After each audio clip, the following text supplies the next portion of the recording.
What's up guys? Meron pala ako dito guys na gagawin heat seller machine. Ang nito guys hindi gumagana. Marami pala dito guys ganito sa pinapasokan ko guys kasi dito ako sa food company guys. Ayan guys i-share ko lang sa inyong nito, pagpalit.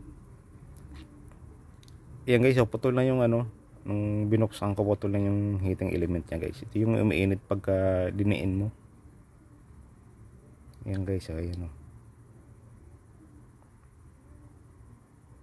Siguro papalitan ko. Marami naman ditong ganitong pamalit guys.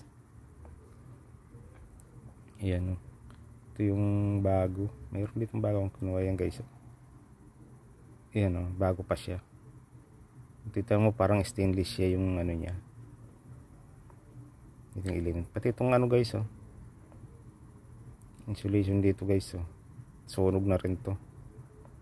Siguro sinisip nila itong mataas. Kapal pa lang.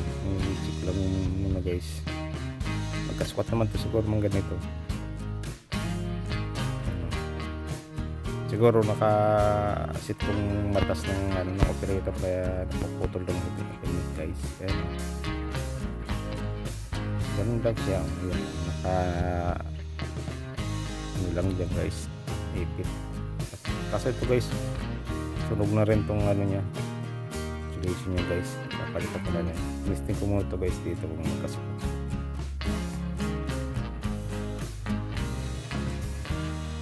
Ayan guys yung tsura niya. Sunog na rin. May kasama pala yan guys ayan yung reserva dito. May kasama naman dito pagka bumili na isisit siguro ito yung sagad. Guys kung bago sa akin channel, paki-like, paki-subscribe, paki-hit the bell button na rin para update sa mga video na. Salamat sa mga sumusumot na pala guys. Salamat sa inyo lahat. Yung guys naputol talaga siya.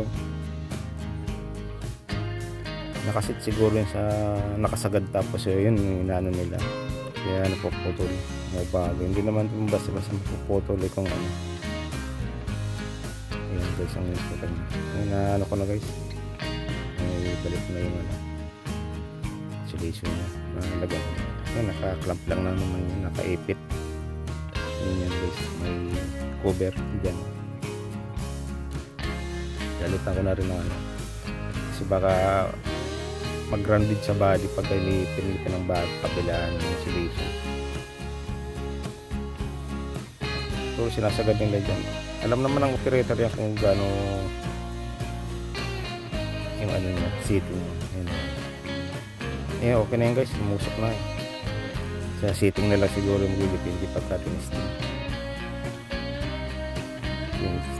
Ayan guys yung loob niya yung meron siyang transformer na 2 volt, tapos yung siya may relay ay limit switch pala guys. Kinakalangan pala nila yung guys minsan pag gire-repair ako ng mga operator. Siguro baka akala nila dyan lang yung problema.